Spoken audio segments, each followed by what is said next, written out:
जैसे कि हम जानते हैं, भारत ने पहलगाम में हुए आतंकवादी हमले के जवाब में पाकिस्तान ऑक्यूपाइड कश्मीर में 9 स्थलों पर 21 टेरर कैंप्स को निशाना बनाए हुए ऑपरेशन सिंदूर चलाया। इंडियन आर्म्ड फोर्स ने कम से कम नुकसान पहुंचाने के लिए निष्ठ टेक्नोलॉजी वाला हथियारों और सावधानी से चुने गए वारहेड्स के साथ सटीक हमले किए।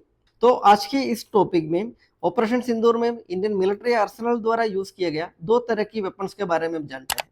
पहला प्रिसिशन गेटेड म्यूनिशंस और दूसरा cutting edge precision weapons. Precision gated munitions, जिन्हें स्मार्ट हथियार या स्मार्ट बॉम्ब भी कहा जाता है, ये मिसाइल या बॉम्ब होते हैं जिन्हें कम से कम नुकसान पहुंचाते हुए विशेष लक्ष्यों पर सटीक हमले करने के लिए डिजाइन किया जाता है।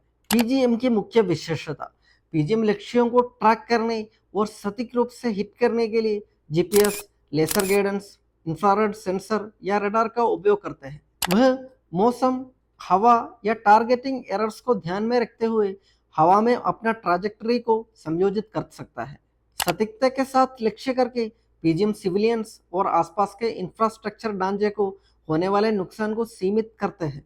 वे बिना निर्देशित हथियारों की तुलना में अधिक सटीकता प्रदान करते हैं, जिसमें एरर्स का मार्जिन बहुत कम होते हैं। पीजीएम को विमान, जहाज, जमीनी प्लेटफॉर्म या यूएवी से लॉन्च किया जा सकता है, जिससे उनकी ऑपरेशनल फ्लेक्सिबिलिटी बढ़ जाता है। भारतीय वायुसेना ने राफेल जेट्स तैनात किए, जिसमें गहरे हमलों के लिए स्काल्प मिसाइलों और मीडियम रेंज प्रिसिशन टारगेट्स के लिए हामर मिसाइल का इस्तेमाल किया गया। यह एक हवाई से जमीन पर सटीक निर्देशित हथियार प्रणाली है, जिसे सफरान, एक फ्रेंच एरोस्पेस और डिफेंस कंपनी द्वारा विकसित किया गया है।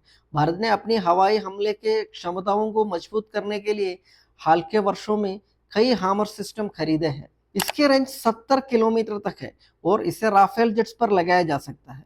साथ ही बॉम्ब्स और अन्य निर्देशक प्रणालियों पर भी लगाया जा सकता है, जिसे यह मीडियम रेंज टैक्टिकल ऑपरेशंस के लिए अत्यधिक वर्सेटाइल है। यह प्रणाली ऑटोनोमस है, जामिंग के लिए प्रतिरोधी है और लो एल्टीट्यूड से रफ टेरेन इलाकों में लॉन्च करने में सक्षम है, जिसे लक्ष्यों की एक विस्तृत श्रृंखला के खिलाफ सटीक हमले किए जा सकते हैं। स्कैल्प ईजी, जिसे यूके में स्टॉर्म शैडोज के नाम से भी जाना जाता है, एक एयर लॉन्च क्रूज मिसाइल है, जिसे स्टील्थ फीचर्स के साथ लंबी दूरी के गहरे हमले के मिशन के लिए डिजाइन किया गया है।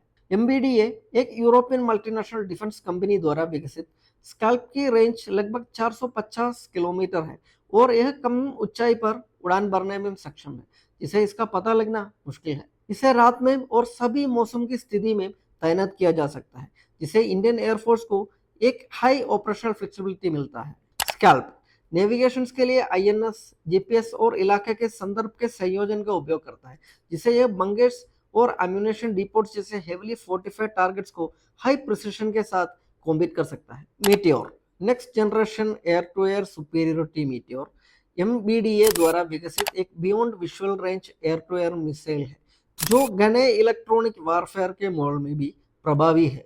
यह एक सॉलिड फ्यूल वाले रामजेट मोटर का उपयोग करता है, जो निरंतर जोर प्रदान करता है और एयर टू एयर मिसाइल प्रणालियों में सबसे बड़ा नो एस्केप जोन सक्षम करता है। BrahMos, India supersonic cruise power.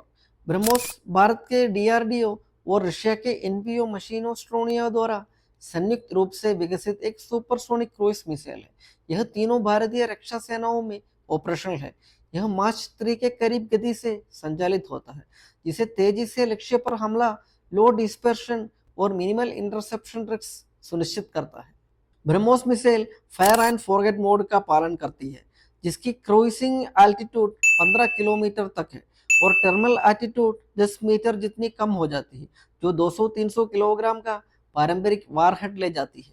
Loitering munitions हवाई हथियार है, जो निगरानी और स्ट्राइक कैपेबिलिटीज को जोड़ते हैं, जिसे वह सटीकता के साथ लक्ष्यों की पहचान और उन पर हमला करने में सक्षम होते हैं।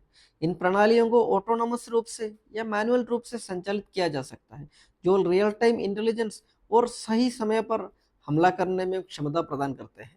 हाल के वर्षों में इंडियन आर्म्ड फोर्स ने एक्टिवली प्रोक्योर करा है विभिन्न प्रकार के ड्रोनों को, जिनमें लोइटरिंग म्यूनिशंस भी शामिल है, ताकि सिचुएशनल अवेयरनेस और प्रिसिशन स्ट्राइक कैपेबिलिटीज को बढ़ाया जा सके। तो दोस्तों, ये था आज का टॉपिक। मिलते हैं अगला वीडियो में। धन्यवाद।